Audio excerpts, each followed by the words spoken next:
Welcome back to another episode of the Piano Pod. I am your host, Yukimi.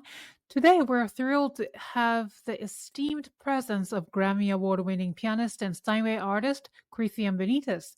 His exceptional album, Latin American Classics, won a Latin Grammy for Best Classical Album in 2021. Throughout the season, we've had the privilege of delving into the rich tapestry of Latin American piano literature, engaging with artists and Latin American music experts like Carlos Franzetti, Alison Brewster Franzetti, and Walter Aparicio. Each conversation has unveiled the profound diversity and fusion present within Latin American music and culture. So with Kristhyan's perspective, who is based in vibrant New York City but rooted in his Venezuelan heritage, we aim to further explore the depth of Latin American music and culture today. So, with the Piano Pod's guests roster spanning from Peru to Bolivia, Argentina, and now Venezuela, our journey promises to uncover the rich, multifaceted layers of this captivating musical landscape.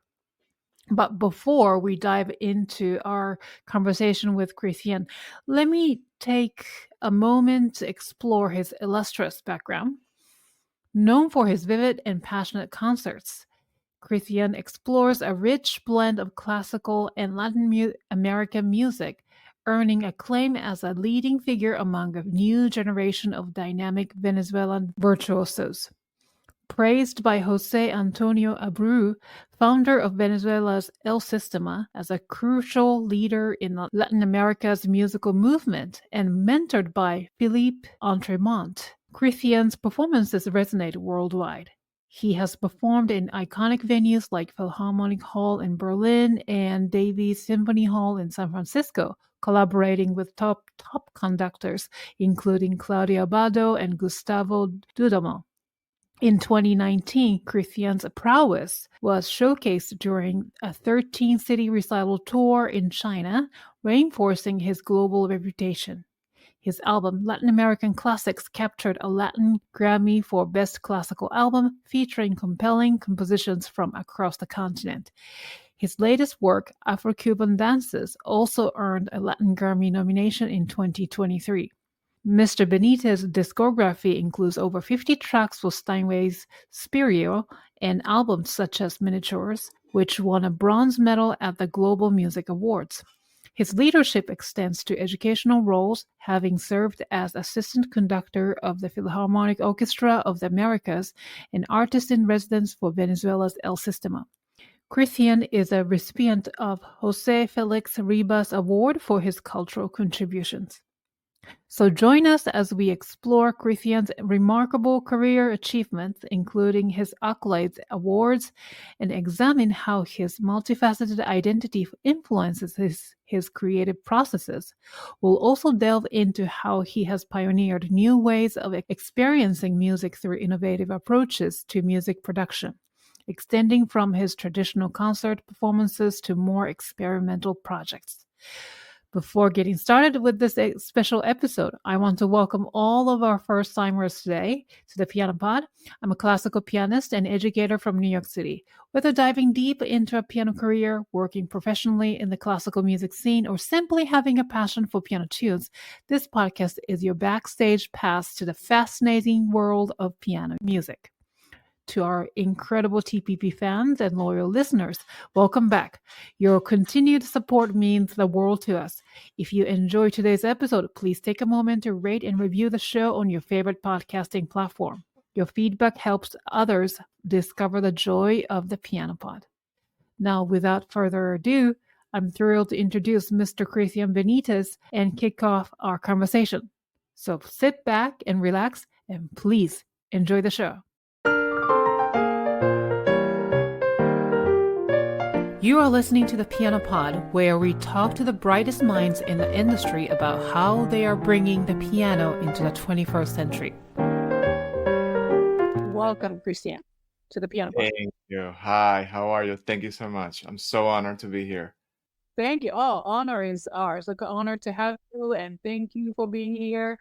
You know, this season on the Piano Pod, I've had amazing opportunities to chat with some incredible talents from our industry who either hail from Latin America or passionately promote and perform Latin American music. And I've learned so much, and I'm so looking forward to diving deeper into the world of Latin American music and culture today with you. So I'm ready to learn. I'm excited. Great. Let's start with this. Your album, which one of the albums which won the Latin Grammy for Best Classical Album, which in 2021, I believe, and the title is Latin American Classics, and which was also produced under the Steinway label. That's correct. Wonderful, and congratulations. And so I watched actually one piece from the album. It's called Adios, Cuba by Ignacio Cervantes. So yeah, what inspired you to create the Latin American Classics album? So I am originally from Venezuela. I grew up in Venezuela, and as part of the musical education that I got in the conservatory, we were always encouraged and we need always to add as part of our repertoire music from Latin America and from Venezuela. So I kind of like grew up with that. That was part of like my DNA, and through the years, I saw that sometimes people were referring to those type of music as like a different, a separate part of the classical music world. And I started like researching a little bit, and some of those composers were actually friends and colleagues of the classical composers that we know, right? So I was like, yeah, so why there's a difference, if I recall, and as we know as musicians, a lot of composers were inspired by folklore, right, by traditions, same way as Latin America. So one of the things that sometimes people were making a differentiation about it was that, oh, in Latin America they were using more folk music, folklore. And I was like, yeah, but for example, Brahms was using folk music, Borjak was using folk music, Smetana, you have a lot of composers that use that element, French music as well. So it was like, this is the same type of music. It's just like classical music from composers that were born in Latin America, right? So I needed, to be able to show audiences about what we are. And when I say what we are, I'm not only talking about being Venezuelan, but being from Latin America.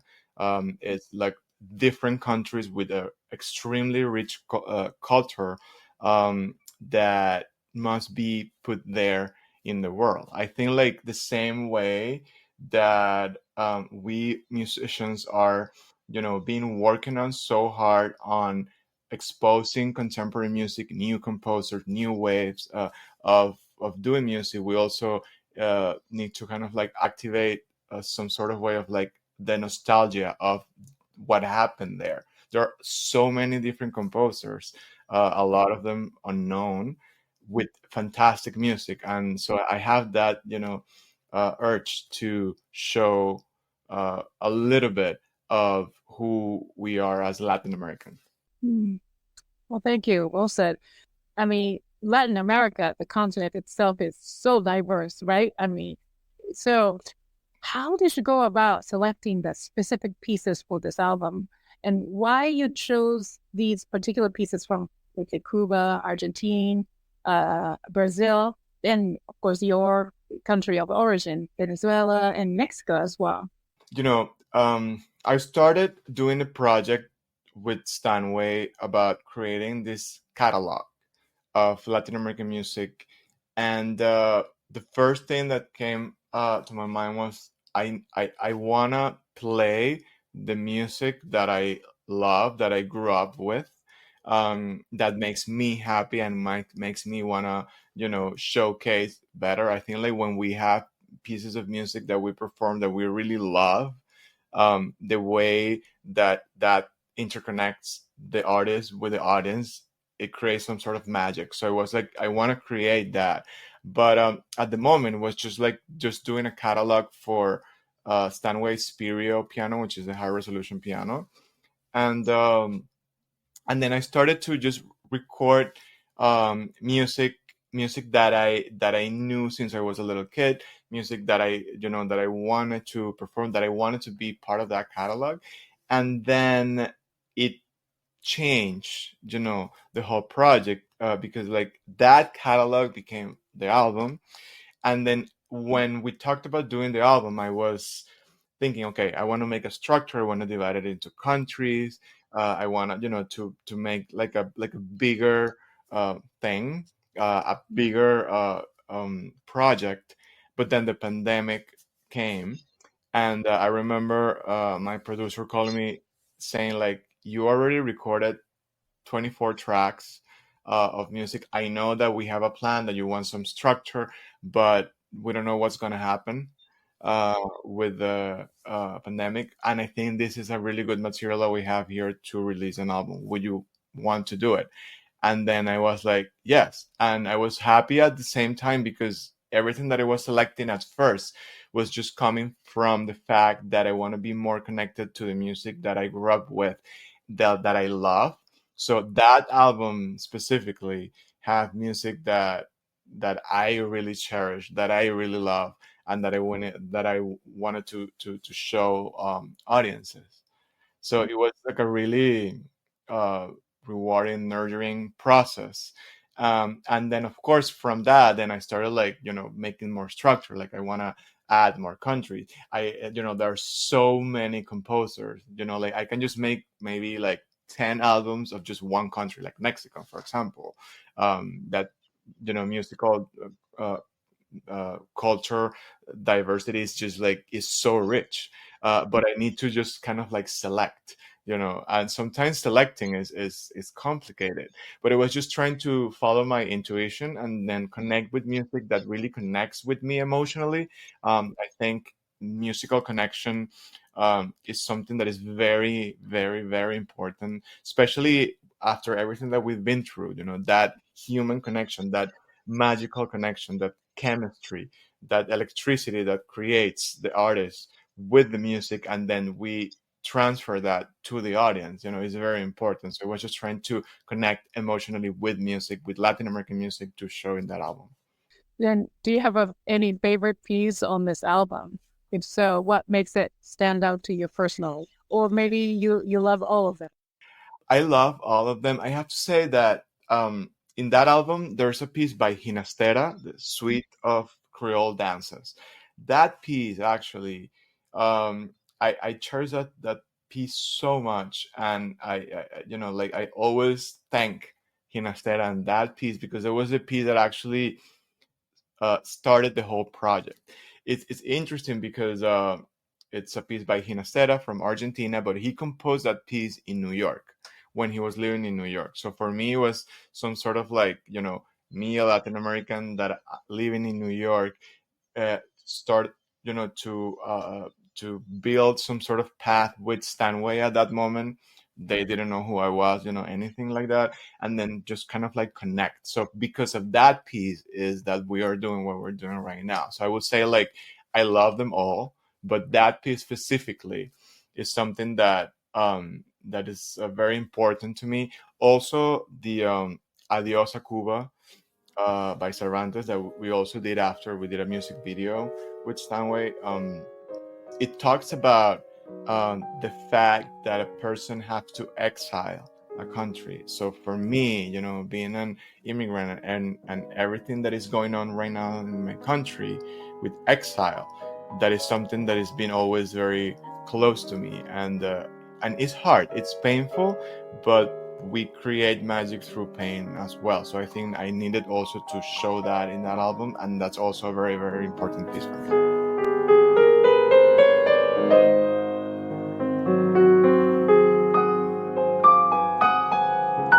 We live in the States and we're not necessarily from here. Like we weren't necessarily born here. We live here, we are from here. But that story is kind of like relatable to any culture. Like when you leave your country for many different reasons. You leave your country because you want to leave your country, or you're forced to leave your country, or life happens that you have, like things like that.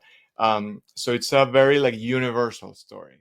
For anyone, like even from people that live here in the United States, that they have to move from a state to another. Like you have to move, that moving part, that emotional journey that we all live. Even if we like move 2 blocks away, there's an emotional movement there. And I think we have to pay attention to that because, especially as artists, we can't open universes we can create from that feeling, and we have to be always connected with feeling. I think like that's a very important thing. I know that in classical music, we need to build up a technical skills like to the top level, and we're all doing that, or we did that at some point. I think we're still doing it, while we keep practicing and evolving.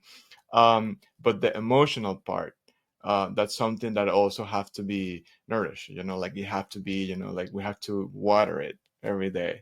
And we can be better human beings if we are connected to it. Sure. Mm. And then that's one of the reasons we play music. And also, all of a sudden music comes alive, right? When you put Yeah. that part of yourself into the music, music making. Yeah. Before, I go to the next question, I want to know the characteristics of Venezuelan music. So, I get to interview Walter Aparicio. He is also the champion of the Latin American music. And he actually is the one who recommended you, one of the people who recommended me to interview you. He is obviously the foundation for the Bolivian artists. So he told me many things about Bolivian music. It's so fascinating, the mixture of indigenous culture to European influence to so many others. So how about Venezuelan music? Yeah, so I think like I have some sort of like flag now, that like motto that this kind of like, have you ever seen, I'm sure people have seen like this Instagram trend, like the dude with the sign, like the Oh yes, do it with the so sign. like Yes. I'm the one that's saying like we are from Latin America and we have a superpower, and the superpower that we have is the mix of cultures. Um, we all of Latin America in different percentages. We have influence from European culture. We have influence, of course, for indigenous because they were there already, and also we have influence from Africa. Like the Spaniards were bringing slaves from Africa at that time, but the most beautiful thing is like the way we were kind of like merging together. And even if you don't have, like in your DNA, that little part of, let's say, like African culture, which I'm sure like we all have that a little bit, in Latin America, some sort of like we are splashed by it, by the music, by the culture, by the festivities that we celebrate.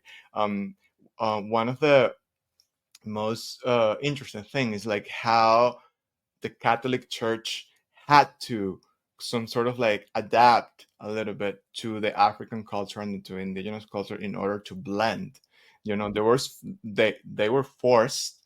But right now, when you think about it, like traditions and all of that, it's all together. And sometimes, you know, we were thinking, I think, in the past, that people were not conscious about that, and it's actually a superpower. Like it's part of our identity. We're a mixture, and being a mixture gives us variety, gives it is but natural, you know. It's not forced, it's not something that we have to make up, we have to kind of like make a construct to we're just born that way. And I'm not saying that we are better than everybody else, but it's something that's through history. We were kind of like, oh, the Latin culture is kind of like a, you know, like a lower culture. And on the contrary, like we have we adapt, and we were open, force or not, in the past, to that mixture, and that gives us a lot of color. And I think that's something that's interesting, and that's why sometimes like our music sounds on a different way. There's some sort of like colors, some sort of like, of course there's rhythm, um, a specific rhythm. And when you go through all Latin America, you know, like from Mexico all the way to Argentina, Chile, although we are different, like our accents are different, the way that we feel the music and the way that we want to create, it's some sort of like equal, like the same, like we come from the same core. um and in Venezuela we have that, you know, like we have influence of indigenous, we have influence of African, we have influence of European. Venezuela specifically, not like in the 1900s, but like in this like Second World War, for example, we had a lot of immigration from Europe, Italian, French, Portuguese, Germans, you know, like, so that mixture, like even now, like you talk to a German, you know, person that immigrates Venezuela, and then they some sort of like they have this interesting way of seeing life that is different, you know. And that's because it's kind of like nurtured by what we are giving, you know. Maybe we're like, I don't know, too informal sometimes, and that informality, you know, is something that gave us the door, like that opened the door for immigrants to came to our country, and then have more mixture. So we're a part of a mixture, and being mixed is so important and so um, fulfilled. You know, you feel so full of joy, full of color, full of, and then that transcends to everything. You know, arts, music, um, different expressions. So in Venezuela, we have that. We are although we're from South America, we are on the coast of South Africa, so we get that Caribbean also like flavor into it. Wow. Uh, it is interesting, and then it is also interesting, and I encourage people to have some sort of playlist or listen to music from Mexico all the way down, or from Argentina all the way up, and then you'll see there are a lot of similarities, but also the variety is just astonishing. Obviously, you won the Latin Grammy, and that's a huge, huge milestone. Where were you when you received the unit? So when I got the nomination, I was here in New York. I never expected. I when I saw it, I was like, oh my god, I cannot believe it! Like, this is insane. This is not happening. And I remember that still, like I have it right here, um, with me Wow. right there. Wow, I see it. Oh my Yeah. God. um, and I still, like, till this day, sometimes it it feels like it was a dream, you know. um i I always thought like of Grammys of being, you know, like for like pop music and rock, and like, which, you know, all of those genres are amazing. um but then for classical music, I don't know, like I never understand it. And I went to a ceremony that was happening in Vegas at the time. It was like post pandemic, so it was very weird situation, like the whole thing.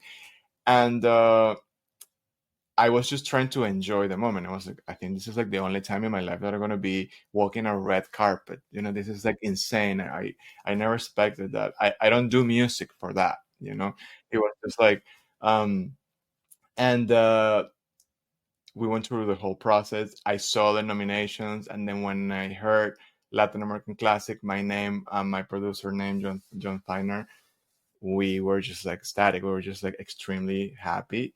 And when we were walking on the red carpet after, one a very famous artist, Jorge Drexler, is a singer, songwriter, pop artist, like it's like a huge, a guy. He approached me and he said, like, that like the classical, like Grammy for classical music is like one of the most important things here. And I'm like, no, it's not possible, like that, no. And then he's like, yes, it is, because a classical music album, you cannot add effects to it. So what you listen to, besides of like editing or like a little, thing, there's nothing. It's very like naked. It's raw. There's no auto tune. There's no, special effects to, especially when you're doing an album that is only piano. Um, and then that kind of like resonated with me, and I was like, okay, I think we're doing something that is important, and I want to keep doing it for the rest of my life. There was some sort of like reassurance of, this is a hard path, because it's not easy for musicians, but it's not easy for anyone. Like, life is just complex. But I was so happy to be part of the musical world, and just a little bit, just like one little dot of that huge universe, and representing who I am, as an artist and as a person, with my culture. So it was just incredible. Wow. Well, congratulations again. Thank you. And also your another latest album, Afro-Cuban Dances, was nominated Yeah. for Latin Grammy in 2 years later, 2023, in the Best Classical Album category. So this album is filled with pieces by Cuban composer Ernesto Lecuona. Why you chose his music? Well, I feel like part of my heart belongs to Cuba, somewhere or the other. When I was growing up, I had the opportunity to study with a fantastic Cuban pianist, and then it happens that when I came to New York to study, I studied at the Manhattan School of Music. I also studied with another Cuban teacher, Solomon Minkowski, rest in peace. And I don't know. I feel like Cuban culture and Venezuelan culture, they kind of like they feel very similar. I had the urge to show a little bit more of what Cuban culture was, and some people like it, some people don't like it. The fact that the Spaniard with the slaves, the first country that they came and conquered was Cuba. So everything happened there first, and then expanded through Latin America. Um, Lecuona was actually the first composer in history, and this is something that not a lot of people know. And that was also the reasons for me of like creating kind of like this album, is he was the first composer that added African elements into classical music. I put it into a regular classical music stage, and it was very controversial, the fact that he was like adding like drums like into like piano rhythms and like doing things like that. So it was like, what's going on with this, like, I think this is something that people should know, and feel proud of it. And at the same time, all of these selections of pieces, the Afro-Cuban Dances, which is a suite, and then I added 4 more pieces, but this selection of this suite, it talks a lot about the carnival celebration. And as I was telling you before, so the carnival was, instated by the Catholic Church, but actually the festivities of carnival of wearing mask, of being, like hidden, it's all African. So it was a very interesting moment when they were celebrating the carnival, the processions of carnival. They were having the parties, like outside the celebrations, with masks on. So they were all equal, right? There were no Spanish, no indigenous, no African. They were all wearing masks. And then it was very, very interesting because at night, they took off the mask, and then they were going some sort of like underground parties or like celebration without mask, but they were all mixing together. But it was something like hidden. So I wanted to show also that in this album. Also, it was an album that is very dear to me. Um, I created the idea. Is the first time that I play a piece on my own. There's a piece on my own in the album that I dedicated to Ernesto Lecuona, like in his style. Also, I'm highlighting his sister, Ernestina Lecuona, which was the reason that Lecuona became a pianist and a composer. And she was kind of like overshadowed. She was part of Cuban musical tradition and history. She wrote a lot of songs. She wrote, like she was famous, she was important, but she was forgotten. So I wanted to highlight that. And I did an arrangement of one of her songs, and put it in the album, understanding that she was a very important part of who Ernesto was. The other important thing is that I relate that, and I was doing that in concerts, especially here in the United States, is that Lecuona and Gershwin were really, really good friends. They were Oh, they were really? exchanging letters. There were like a lot of communications. And when Gershwin wrote Rhapsody in Blue, in response, kind of like a satirical response, Lecuona wrote a piece that is called The Black Rhapsody that nobody knows. Um, and I think it's been recorded just like the piano solo version, but there's a piano and orchestra version, like similar to what Gershwin did, but using African elements and like using the language of Lecuona. So it's very interesting, like how we are like connected and we don't even know. So for me, it was very important to highlight that. And then I dare to draw the cover of the album. So the cover is me doing it, trying to like, kind of like put there the what I feel about the album, the colors, the rhythm, the culture. And so it's a project that is kind of like a baby. uh, I was really, really, really involved in creating the idea, and I have to say that the piece, my piece that is in the album, it was a product of an improvisation, and it was very, very, very scared to do it for an album. I do it like for myself, but I think like I've been trying to kind of like open up myself into that world. Um, and I know a lot of people know that this is not something new. Like improvisation in classical music exists since Bach, you know. And for some reason, classical musicians were kind of like take up that element. It's like, oh, you cannot improvise. Improvisation is for jazz, or and it is not true. So I want to kind of like get in touch again with that feeling. It was very scary, I have to say. And it's funny stories when I was recording it in the studio. I just did it in one take because it was an improvisation. When I finished, I remember telling my producer, "This is not going to work. This is too short. I cannot. This is like over like 2 minutes." Like under 2 minutes, I don't think it's gonna work. And then he said, like, Kristhyan, you've been playing for 7 minutes. And I was like, I cannot believe it. Like, it was really mind blowing for me experience, liberating also as Wow. well. So for me, that album represents a lot, and makes me want to continue, like, do more research and do because it's not just like putting music and that's it. No, I mean, at least for me, I need some sort of like research concept, something that will get to people and start like seeing music, Latin American music, on a different way.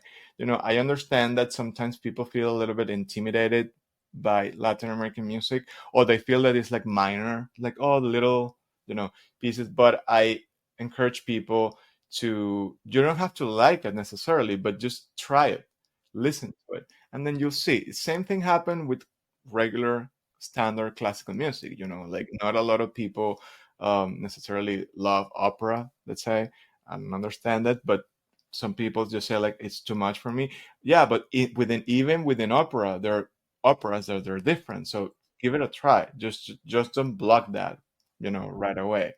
And there's this beautiful worlds to discover once you give yourself permission to listen and to experience a little bit more. Absolutely. What a great marketer you are too. Like there's a call to action. That's so awesome. No, well, I mean, I want to talk more about you as an improviser, but I didn't realize it was just a one take. You sat down in front of the piano and then you did it. Yeah. Oh my goodness, that is It was incredible. an amazing experience. And I have to say, I turned that piece into a score. So the process like was backwards, and it was so hard to try to, with the inflections and with the time that I was taking like while improvising, because it's some sort of like a low pace piece, like slow side. But then put it into a score. It was also like a challenge and an amazing experience, to transform that into like actual rhythms that kind of like match, time signature, and like, so it was really entertaining, a lot of hard work, but I will do it again a million times. So if I want to get a score, is it available? Yeah. Really? Oh, yes. Hook me up. I'm gonna buy it. Yes, I want to try it because yeah, I thoroughly enjoyed the album. There, yeah, very much. Thank you. Anyway, so to all our listeners and viewers, I strongly encourage you to check out Kristhyan's Grammy Award-winning solo piano albums, Latin American Classics and Afro-Cuban Dances. These albums are lively, delightful compilation of works by Latin American composers, sure to captivate anyone who gives a listen. So you can find them on all music streaming services, right? That's correct. Right. Yes. Okay. I will also post the links in the description. So we just started talking about improvisation, and I also watched your improv shops on YouTube channel. One was called the Carnival After Dark. Yeah. Wow, fantastic. So improvisation plays a significant role in your career, sounds like. And could you describe your creative process when you approach improvisation in the studio or during the live performance? So this is when you say like it takes part of like in my career, yes, I had to kind of like turn it off for so long. And I'm telling you a story. When I was 7 years old, and this is an interesting story that I discovered recently with my therapist. So everyone that have access to a therapist, please do it. It's the best thing ever. Amen to that. Yeah. Oh my God. Yes. So when I was 7, I had to. It was the first time that I was performing a concerto with orchestra, and it was a piece that a Venezuelan Argentinian composer wrote for me. Alejandro Slobodianik is his name. It's like the pianist name, but he's a composer from Venezuela, Argentina. And it was a brand new piece. He gave me the manuscript and I had to learn it. And it was during summer. I was 7. So for me, finishing school and then have summer vacation was like the dream come true, And I remember at that time, my teacher in Venezuela, she said like, no, you have to, keep practicing all summer. You need to learn your new repertoire and then the concerto, because you have to play the concerto in September. And then it was June. So I had like very little time and it was a new piece. And then, I was a little like mad. I was 7. And I remember my mom, and none of in my family, there are no musicians. I'm the only one. But my mom was very dedicated, to understanding, the pieces. She was probably like the most strict judge that I had performing. Like it was so interesting. Like she really learned like the pieces, and she was understanding, and she was like, oh, you're rushing there and you're doing too loud, things like that it was really interesting. But at that time she didn't know the pieces because she had to like go to lessons and start listening to the pieces in order to get, and that new piece was the new piece, like it didn't exist. So she said, okay, so the plan for the summer is you're going to practice in the morning, and then in the afternoon you can play soccer. I love playing soccer, and then play with my Nintendo, my video games. I was like, okay, 7 years old. And but at the same time I was mad. I was talking to my friends at the time, and they were like, oh, I'm at the beach, I'm like doing this and that. I'm like, I'm here, like I have to Right. learn to beat. So what I did was that I started improvising pieces, like, and every day I was doing something different. And then my mom, I think like after 2 or 3 weeks, she called my teacher and said like, yeah, uh, he's ready. Like he's been playing the pieces for me, and they sounds great, and like I really like them. I was trying to always add some similar things so my mom could, recall that same piece. But it was like, just do like shenanigans, like when and then my mom said like, okay, so I talked to your teacher, you're going to have a lesson because you're already ready. And then I started like weeping, like crying, and I was like, I have to confess, everything is made up, like I didn't, learn the pieces. And then so of course she was mad, but at the same time laughing. It was like a situation that and I remember that going that time to my teachers, that I kind of like turned off that, because it was kind of like forbidden. Like, why are you not learning the piece, and you're being like playing with the piano, like literally playing games with the piano? Yeah. And I didn't understand it at the time, so I learned the piece after, and it was like just doing my standard repertoire. But I remember at some point, like adult age, remembering that story, I'm like, oh my god, I have that. I had it. It's still there, and it was like a very interesting process to kind of like getting it back. Um, I think like one of my biggest reference in terms of improvisation and also as a musician is Venezuelan pianist Gabriela Montero. I admire her so much. She's also a really good friend of mine, and I remember talking to her a little bit and saying like, I don't wanna, I don't want people to feel that I'm trying to copy what you do. And then she turned to me and then she said, like, remember that improvisation exists not because of me, it exists because of music, because of Bach, because of the beginning of times. And I'm just telling you, the way you improvise is a completely different approach of what I do. So please go and fly and do what you want. And so my process is just connecting with the feeling that I have at the moment. Like sometimes it works, sometimes it doesn't work, and I'm happy that if sometimes doesn't work, it's okay. We're humans, like it's fine. um and it's just like I just let it go. Sometimes I think of a key, but it's so interesting that every time I start in a key, I finish in a different key. Is the key that the feeling like drives me to. But and if I need to be like, have some sort of a structure, I kind of like say, okay, maybe I have to do like a two-part thing, but that never happened. If I do, I'm gonna do like a ABA form, it end up being like a completely different thing. And I like that. I know that some people, they improvise with structure, and I admire that. Myself, i I don't. And I think like if I start like adding elements of structure to that, I will kind of like it would kind of like lose the natural element of what I imprint in my improvisations. So I kind of like let it go a little bit and just like do what I feel at the moment. It's a scary moment as well, because when you let it go, you have to let it go also everything, like things that you like, your fear. So everything is right there. The monsters are like next to you, but it's okay. It's part of you, and you have to let your monsters out and have coffee with you sometimes. And if they want to improvise with you, they're you they are open to, and then like I want them to be there with me. They're part of me.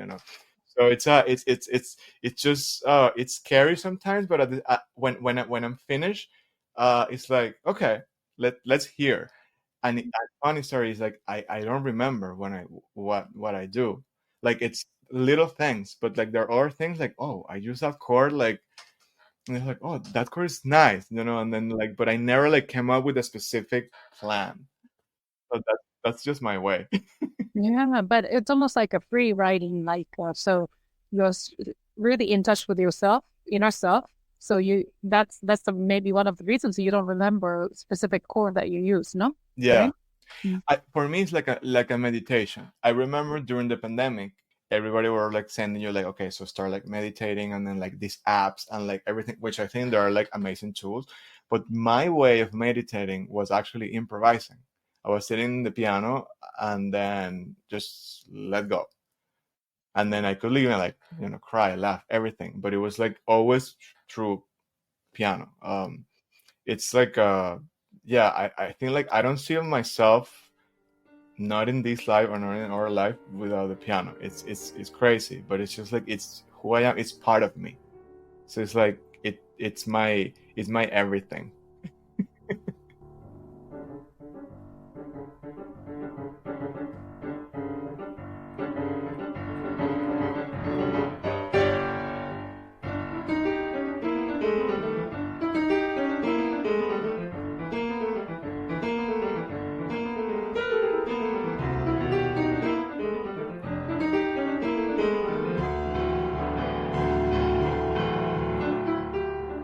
I was listening to many pieces this morning by you on Spotify, playing through, and then I came across your 2016 album, Miniatures, Uh-huh. which you earned the bronze medal at the Global Music Awards.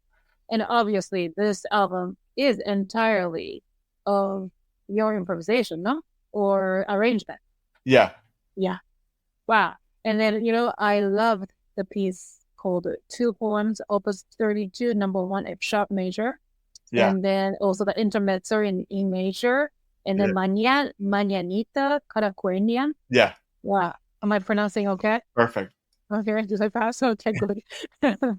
Oh, they were so good. So tell me, are they like based on certain melody or certain Well, folk chant? the poem is by Scriabin. Oh, okay. Oh, yes. Got The it. whole the idea of the whole album was to just it was playing live in a concert. Everything was live. So it was just like, The album. yeah, the whole album is live. So it was a concert that I did in Mexico City. I lived there for a year, and it was just right when I started living there that I had this opportunity to play this recital. Um, I didn't add all the pieces of the recital, but then these little jewels that I add here and there were like very special to me at that time. Still, they still are. And the Scriabin, it's nice that you mention it, because I've been talking to some Russian friends of mine, and they say like, yeah, I like it, but there's something different there.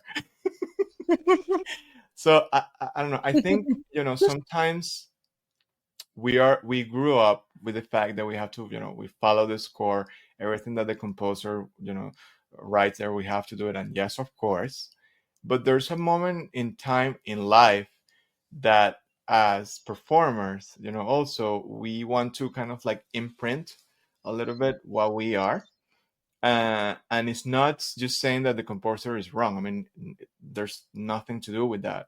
It's just like we have this some sort of like necessity of show who we are, and if we play pieces written by different composers, then we also we give a little space to add here and there. I mean, of course, if I'm going to a piano competition and do that, like I'm not gonna pass.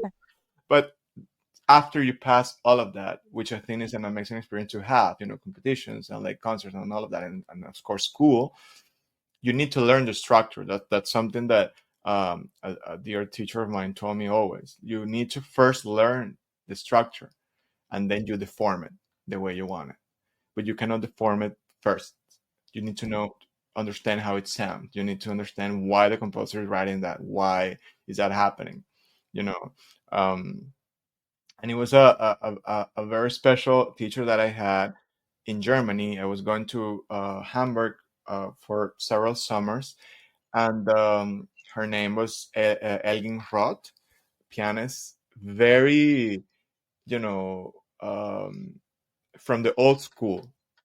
But it was so interesting that when we were learning Beethoven, we learned all 5 piano concertos by Beethoven. One of the big things that we did, and she was always saying that to me. Learn the structure first, and then remember that Beethoven was a creative. Beethoven, when he was not able to hear the music, he was feeling the music. His universe inside was so big that it couldn't stand the real world. So it was like, for me, it was eye-opening. And it's not that I'm do whatever I want, no, but like understanding the structure, and then you take little licenses here and there if you feel like it. It doesn't have to be that way. And then you see famous pianists. I think like one of the most amazing concerts that I've listened to in my life, it was here in New York, Lincoln Center. Martha Argerich playing, and Rostropovich was conducting, like the last years, and she played Beethoven's first piano concerto. That's a concerto that she played like since she was a little kid. And the way that she was playing that at that time, I'm sure like she's like, if I listen to a concerto right now playing by her, it's going to be a completely different world. But it was so amazing, so unique. And I remember saying like, I want to be that pianist. I want to be that artist. I want to be the one that understand music, respect music, because I respect music so much. I respect composers so much, but at the same time, I want to put all of that in my own universe and in my own world, and I want to say it with my own words. Um, sometimes when you're reading a book and then you're explaining the book, you're not saying what the book is saying. This, you use your own words. So we have to use our own words to express ourselves after we understand what is it about. So Hey there, TPP family. The Piano Pod is now into our 4th season, and it's all thanks to you. Since 2020, you've been with my journey with the TPP, exploring this burning question: how do we make classical music resonate with today's audience in fresh and captivating ways? 4 years in, and the journey has been nothing short of magical. The Piano Pod isn't just a podcast, it's a movement, a space where pianists, composers, and educators brainstorm, debate, and reimagine classical music's place in our fast-paced world. We're together on a mission to ensure classical music doesn't just survive, but thrives in our modern age. But here's the thing. To keep bringing you these insightful bi-weekly episodes, I need your help. Every bit of support goes into the podcast essentials, from hosting to high-quality recording tech and the countless hours behind the scenes. So do you want to be part of this journey? Click the PayPal link in the show notes or head to thepianopod.com to donate. And as a token of appreciation, I will personally mail you the Pianopod's snazzy logo sticker. So hit the subscribe button, spread the word, and let's continue our mission and journey as classical musicians. Now let's continue with the show. And then there's another aspect of you that is very interesting, that it's people that you work with, the collaboration. And I listened to the album Nosotros, which also, am I pronouncing correctly? Nosotros? Nosotros. Which also won another award. And and you collaborated with many incredible talents in the Latin music industry. Jorge Glenn, Laura Guevara. Yeah. Yeah, and so many others. And I really enjoyed the album. That album is so special. So tell me about the collaboration. Tell me about the album. That album is a homage to Venezuelan music, but Venezuelan music of different genres.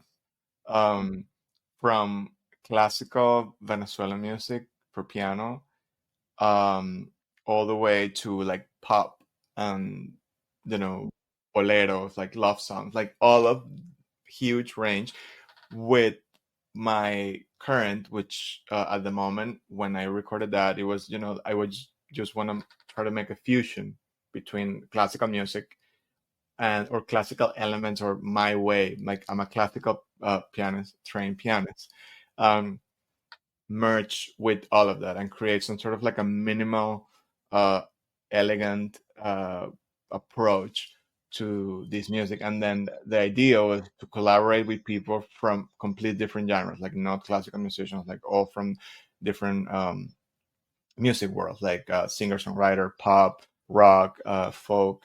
Um, so it was really nurturing. It was amazing, an amazing process. I wish that that album had more um, impact, but it got released right when the pandemic started. I see. It was kind of like frozen in time, I guess. Like it's stuck in a little capsule. I love that album. Like it taught me a lot. It taught me a lot of one of what I want to do and what this kind of like homage that I was paying to Venezuela. I was like doing arrangements also of my own, and I asked other people to help me with arrangement. There's like a famous pop song that I turned into kind of like a Rachmaninoff list piece. So it was going like using like pop music. I was like imagining Rachmaninoff listening to this song and creating his own arrangement, transcription of it. So things like that. And then I added. There's one track that I collaborated with a really good friend of mine. We add very 19th century Venezuelan tune, and we turn it into electronic music with acoustic piano, and then it was like a interesting process. um I don't know, it was just some sort of like paying homage to my country, but at the same time paying homage to composers and creators that they are daring to express themselves through the years. And I think like one of the people that comes to my mind is Steve Reich. um that I remember the first time that I listened to what was the piece, like piano with electronics, like or the train, like what, like all of his compositions, like it really like blew me up. I was like, oh my god, like this guy is amazing. And so I wanted to, some sort of like, not it's not the same, but I'm saying like just thinking of people that I um admire a lot, and Rachmaninoff of course is one of them. Yeah. And also there's one track inspired by jazz, and I admire so much Oscar Peterson. So it's like people that I listen to regularly, that I wanna kind of some sort of like get some sort of influence, but using classical music. So it was a very interesting project. Also, it was a project where my husband was executive producer. He was, I think, he was like the first one with the idea of doing things like that. He's a journalist. He doesn't come from the music world, but the way of that he sees like aesthetics and like, I don't know, like interconnections in art is very particular. And so he was the one that came up with the idea of that. So it was very like significant for me.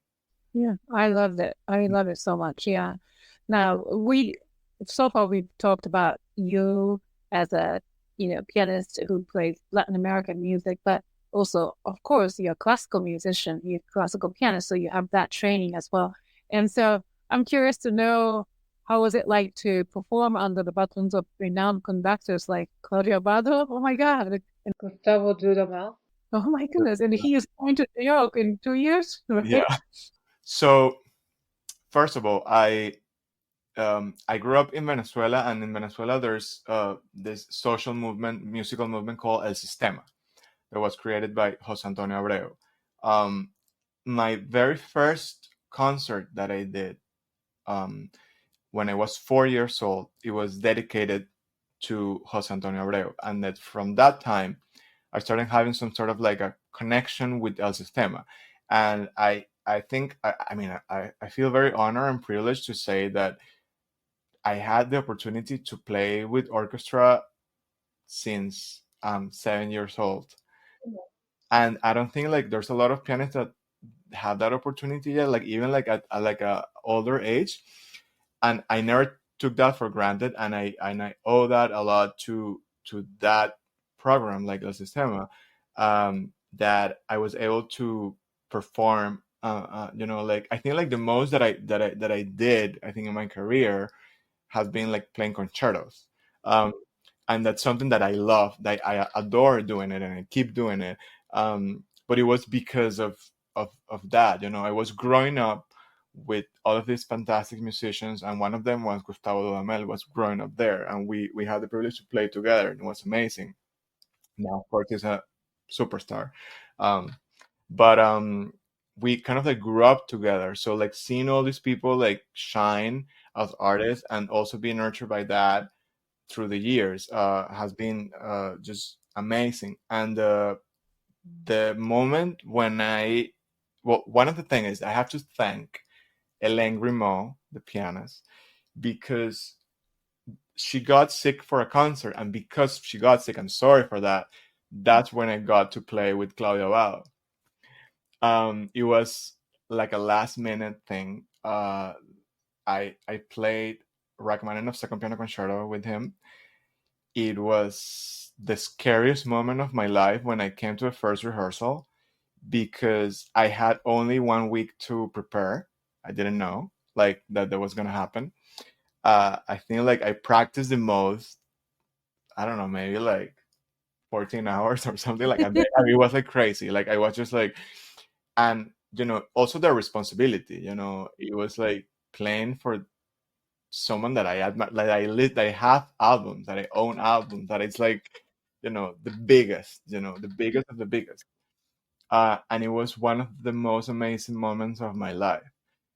How kind he was, how connected with music he was. Um, and I learned so much from him. He wanted me to do uh, at the very end of the third movement, before the coda, like the big climax.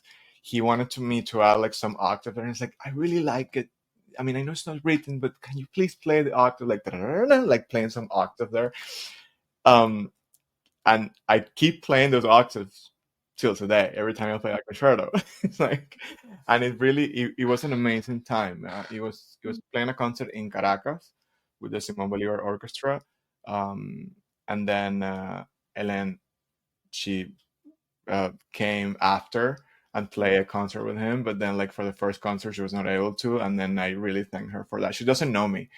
I mean, we met there, but I don't think she remembers that, even that moment. And for me, it was like a moment in my life that it was just amazing. But you are amazing because, Rachmaninoff, oh, it was a last minute thing. Rachmaninoff for consider number two. I mean, it's not something that last minute thing that anyone can really, I mean, I'm sure you've practiced in the past, before, but, well, that's Yeah, a, I think like growing up, and then see, that's one of the things that probably like growing up in Latin America or in Venezuela, that some things happen because of improvisation, because a last minute thing. And I had concertos that I had to learn, and I like last minute. I played Brahms' first piano concerto that I had to learn in 1 week, and I remember that. I mean, if I'm thinking about that right now, I'm completely crazy. But at that moment, I don't know. I just felt like I had like that rush of playing this and learning, and like of course the amount of stress was inhumane, but I really appreciate that, because of that is that I have like so many concertos that I perform, that I have them like on my repertoire, that I can and also learn from that. It's like a different configuration. You have the regular configuration of like learning a piece that have the whole process and have enough time to do it, and then also I had the opportunity to have that other experience, which is not ideal for everyone. There are people that are not suitable for it. um, I was doing it because I loved doing it. I love playing piano. I love playing with orchestra so much that it was like, I don't care, I'm gonna do it. It was just like that. And it taught me a lot. It taught me a lot how to like approach music on a different way nowadays. Not just practicing in your own practice rooms for hours, but actually to do it with the orchestra, to do it with other musicians. That's when you learn the Completely. most, right? Yeah. And I believe in collaboration. I believe in collaboration so much. I think this is one of the things that sometimes, like in the old school of classical music, that was not necessarily something good, like to collaborate or to, but I always feel like I'm a better musician when I collaborate with others, or if I have an opportunity and I can help a friend get that opportunity as well, that is something that makes me happy, and I truly believe in that. I think that was something that maybe sometimes like ego, or like there are people that are like, "Oh, I don't want to give you my sources, or I don't want to give you my wisdom because and that talks a lot about insecurity, and that's another different topic. For me, it's all about what is right, and understanding that in the music world, regardless of the genre of music, there's space for everyone. That doesn't mean like if there's someone that is extremely famous and there's another person that is also equally famous, that doesn't mean that they're gonna clash. They have their own moment. The audience, like, this is subjective. This is something that, and you're able to like 10 different artists. It's not just one. Like, and I believe in that, and I believe in like giving opportunity to people, collaborating with other people, interchange experiences, wisdom. And I think like one of my biggest dreams, is I always say, like, I want to be extremely famous, but not because of fame or ego. I don't care about that. It's because that will be like my only way to help other people. Like, I want to have a foundation, an organization that helps young musicians to achieve their goal, something that not a lot of us had. There's no, like, there are organizations doing it, but like something that, there's so much talent in the world. And one of the most important things for us, that we are in this stage or in this age at this moment, after all of the experience that we had, is to plant, to plant that seed for next generations, by teaching, by giving master classes, by helping others. It's not just about winning Grammys and playing concerts. That's nice. Receiving the applause of the audiences, that's amazing. The energy is wow, but it's more wow when you see, that everything that you're doing and that you're working on, that you're like fighting for, it's getting new roots, and it's like developing in a different way. So I think that's one of the most important things for me in terms of like fame, collaboration, interaction with other musicians. Like, I love to play with musicians that they don't have to think the same way as I do, but some sort of like same values. The values of artistry, the values of being human, and the values of humility, for me, are very important. And passion, always passion. I'm from Latin Yes, America. I can really sense your passion for here. Yes, no worries. No, so but just to be a little bit of, I don't know, I don't want to sound so cheap or anything, but or cheesy or anything, but Gustavo Dudamel is coming, and is there any future collaboration with you and him? Yes, I'm doing a project with the Venezuelan American pianist Vanessa Perez and composer Stephen Bach. We have a special project of Latin music and classical. It's a two piano project. It's a solo recital two piano project and a two piano and orchestra project. That I don't know if I'm allowed to say it, but I'm gonna say it because, yeah, why not? We premiered the two piano project last year in Romania, and the plans are, we're gonna record the project. Is called A Fuego Lento, and it's a mixture of really famous music of Latin America turned into two piano arrangements by Stephen Bach, and some like original works by him as well. but turning like into like in a level of difficulty that is like, classical pianists, like technical and like contemporary music, and of course the Latin rhythm of it, and then we are mixing that with Rachmaninoff second piano suite, and some other things. So it's a project that we have, that we if someone is listening to this that is interested in, we're more than happy to play it for you anywhere in the world. That's the idea. It's an amazing project, and working with them, they're like family to me. It has been just a blessing, and one of the most important things is that we think alike. We want to expand the universe. We want to expand the universe of music. We want to help other people, and collaborating with great people. And there are so many great people in the world that yes, I mean, like, I think this is something worth mentioning, that project. And then yeah, other projects and other people I'm collaborating with. Yes, I cannot say that right now, but it's coming. Okay.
Now let's talk about identity. So I watched a YouTube clip of your performance of Piano Concerto in A major by Evencio Castellanos, Venezuelan composer, conductor, and so your music production profoundly embodies the spirit of Venezuela. I can really sense that.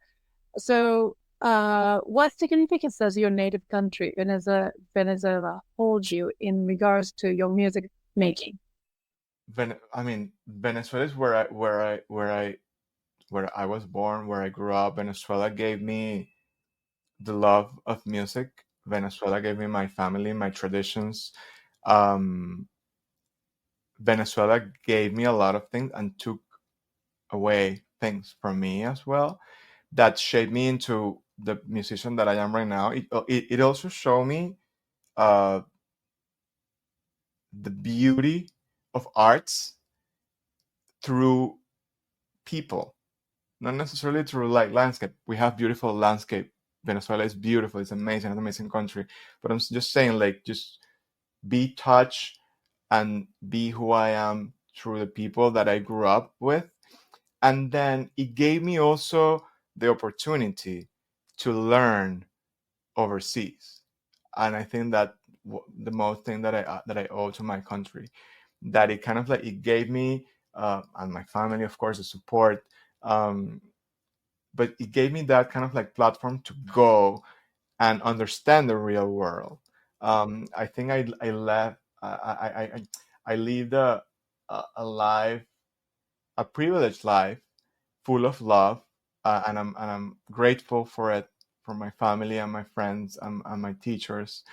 Um, and But I also need to see myself. What do I want to become? And that, because I was living in Venezuela, that gave me the opportunity to be, outside and understand me more. Um, and So yeah, Venezuela gave me my family. Venezuela gave me my husband. Venezuela gave me so many things. And Even though I'm here and I've been in the States for so long, um, Venezuela is still in me, and it will always be, but it's just like on a different way. I don't see myself, as I told you in the very beginning of this, as a Venezuelan necessarily, but more as a Latin American, and even further, um, just as someone that had the chance to get some sort of spark from the universe and create. And I have a duty with that. So kind of like a as a worldwide artist. So just given what I what I was given um, to the world. Then also you mentioned, when we were communicating that, you know, you as not only a Latino artist, but also you mentioned bisexual artist. So can we talk about experiences as a Latino and bisexual artist in the classical music industry? How have these aspects of your identity influenced? It's interesting. It has been rough, I have to say. Like Venezuela is not necessarily like the open country that is very close, and I always felt that it was some sort of like alien. I was like weird. I was like, why do I have this dual, you know, um way of see life? Like I like, and everything's like dual. Like for me, and I felt it was weird. And sometimes, people think that the music world, the arts world, is like, oh yeah, everything happened in the arts world is super open, and you can just do whatever you want, and it's not true. Sometimes it's the contrary, you know. So I think like one of the things, like now that I'm like older, um, is that I'm proud of who I am. I've been like going through like this like identity process that also influenced my music. I think like the way I'm playing piano right now is completely different from before, and that not mainly, but there's a lot of percentage that is due to understanding who I am and being proud of who I am as a human being. It has been tough, and you get like I don't know any or experience, but mine at this moment. But sometimes bisexuality is always seen as we're like the underdogs, I feel, of the LGBTQI community. Sometimes, I mean, I'm sure like a lot of people feel that way, and they belong to a different um, group. But in my experience, it's like they always like take it like, oh no, you're just closeted, or oh no, this and that, And I think the only entity, to call it that way, that understood myself, understood me all the way, has been the piano, like my best friend, my everything. So I feel that when I was playing piano, I was able to be completely myself, and I don't have to give any excuses to anyone. Just let it go. And so for me, like playing piano as well has been like very kind of like a cathartic like experience. I was able to tell people who I was or who I am without telling it with words. Now I'm happy, and I can tell it with words, and I'm proud, and I'm like, and I want other people that are feeling that way, especially young kids, which I'm sure that they're more advanced than us, for sure, to feel comfortable in your own skin. And the more comfortable you are in your own skin, the better artist and human you can be. And sometimes that doesn't go together for some people. It is so important. The stimulation that you get from like exterior like agents, like even like watching TV, going to a park, everything influence the way you approach music. So if you're not happy with who you are, then the music is going to be broken. You want that to be a beautiful sphere. And if you want to break it, it's your decision. It's not because the social construct or people or bullying or anything. I'm completely against that. Um, so yeah, I've been always. I think like I've been okay with the fact that because I have the piano and I can be myself there, I didn't have necessarily that urge before. Also with the Latin culture, which was very like macho, like oriented. Um, and now I'm just who I am. I'm free. I'm happy. And if there are people that they feel threatened or they don't like it, or it's okay. It's fine. I think like that's part of like the diversity, that you don't have to like everything, but respect is something that we all have to give and we have to receive. Thank you. I didn't mean to really, label you in any ways, Oh no. by talking about, bringing Venezuela, for example. And I understand you've lived in this country for a long time. So, when someone does that to me about, my origin, native country, it's like, sometimes it's like, please, I've been here too long. So I don't mean that, but, I Oh was no, very not at all. fascinated about how complex we are as human beings. And then these days, as hard as you mentioned, challenging as it, can be, but then you still can express yourself that way in a complex way. Yeah. Does that make sense? Yeah, So totally. that's the reason I asked all these questions. So I don't mean to really. I don't take no. Thank you. I think like this is like it's good. It's liberating for me. Thank you for yeah. Thank you. Like sometimes people get scared of asking things, and it, there's the worst thing that could happen is I can tell you no. I'm not gonna. As you say, like I'm not. I'm happy to. I'm an open book, especially Thank now. you. Of I course, appreciate that. I of appreciate course. you. Yeah, it's a great conversation. Anyway, I want to know your alter ego, Benitez. And then, because Mr. Benitez has his own Instagram account, and I'm following you, and then also the music streaming service account as well. So tell us. So Benitez is an extension of me. Benitez is well, it it's a reason to say that I love music regardless of the genre. I come from the classical music and I will be playing classical music all of my life because that's part of me and I love it so much. But also, I can do other things. People they have the right to do other things and just not be labeled for one thing. So the reason to create Benitez was to explore a little bit of my side of creating music, always using the acoustic piano, but go a little further, using electronic elements, doing music for film. I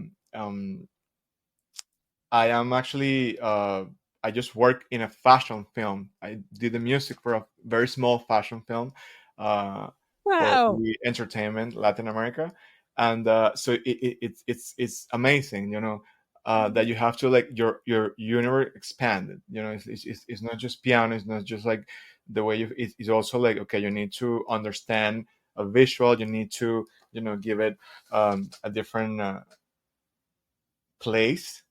um, Creating music right now, I think Benitez is going through like a lo-fi era. Is creating music with acoustic piano and like electronic elements.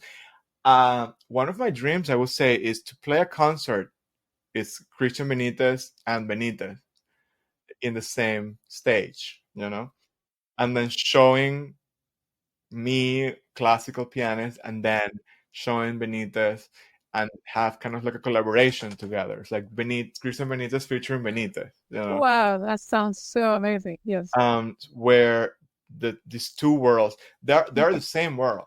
Mm. It's just like sometimes it's not understood by everyone. And I think for now, also for me, like I'm like entering this new world and it's good to kind of like separate it, and then I think eventually it just will merge into just one. So maybe Benitez will be just everything in the future, who knows. Yeah. But Who I knows? encourage Right? people Mm. to, first of all, to all classical musicians there, that you love classical music but you also love electronic music, you love pop, you love rock, you love everything else, do it. It's gonna enrich your classical performance. It's gonna enrich you as a human being. And if you have moments where people are saying like, oh, so now you are a classical, or you are a pop, or you are electronic, or you can be everything. Just always do it with love and with a lot of responsibility. Just don't take it, as like a, oh, whatever. No, do it with responsibility, do it with discipline, do it with love, but you can do everything. And that's true. That is not a cliche. Thank you. So powerful. So, what's your next phase? I know new album is coming up soon. Yeah. Yeah. So we have the Latin American Classics Volume 2. It's coming in the fall. So we in this one, I'm trying to add more countries. It's inevitable not to add Venezuela. Venezuela is there. Cuba is there. It's Mexico is there again. Argentina, but then I'm adding Brazil, Colombia.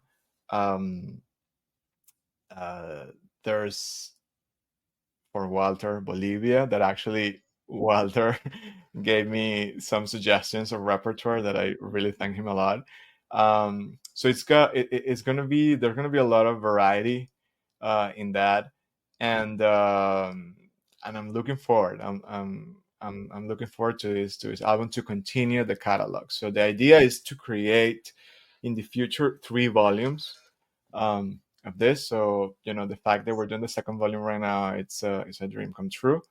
There are gonna be some side projects like Afro-Cuban Dances, who was kind of like it's part of it, but it's like just specific for Lecuona. There's something coming there, Lecuona related, again next year. And just stay tuned. Just go to my social media. I always like post. Think I'm not as regular as I should be. Sorry for my husband that he always like encouraged me to post more things. But I'm always trying just to be myself and post things that I like, and play and improvise, and eventually I want to be able to to communicate more with people. One of the things, and this is changing just a little bit the subject, but one of the things that I remember when I won the Grammy is that I remember someone told me that, oh, you're famous now, then what are you gonna do, like replying to people messages and all of that? And I say, like, I don't care if I'm like famous as the most famous people in the world. I will always go and reply to every single one of them. And I remember when I won, I got, I don't know, it was like maybe like 3,000 or 4,000 messages, and I replied to every single one of them, because they're taking the time to listen, to celebrate with you, to listen to your music. They're giving you time, and I'm giving them my appreciation and my time, and my thank you. Well, thanks. What a wonderful conversation I had. I enjoyed thoroughly. My heart is full because of there's a really enriching conversation. But before I let you go, we have one more thing to do, which is the piano pod rapid fire questions. So whether you like it or not, here we are. So I'll ask some silly questions, but be careful, because these questions tend to be a little tricky, because that shows really your answers may reveal who you truly are. Okay. So get ready. And so I want you to answer them as short responses as possible. So we'll start with level 1. Okay. Question number 1. What is your comfort food? Pasta. Oh, yes. How do you like your coffee in the morning? Double shot espresso. Sounds great. Cats or dogs? Definitely dogs. Sunrise or sunset? Sunset. Summer or winter? Fall. Okay. I'll allow it. Level 2. What skill have you always wanted to learn but haven't got the chance to? To dance like NSYNC. Dance like NSYNC? That's a very specific era. What is your word or words to live by? Passion. Passion. What is the most important quality you look for in other people? Truth. Name 3 people who inspire you, living or dead. Rachmaninoff. Rubinstein. Wow. There's so many. I know, right? I'll say Scriabin. Okay, great. Now 2 more. Now these are difficult ones. Name 1 piece in your current playlist. One piece? Like classical music piece? Anything. Godowski Java Suite. Okay. Last question. Fill in the blank. Music is blank. Music is my everything. Ding ding. Thank you. That was great. So this concludes this episode of the Piano Pod. Thank you, Kristhyan, for joining my show today and sharing your stories and expertise. I enjoyed it so much.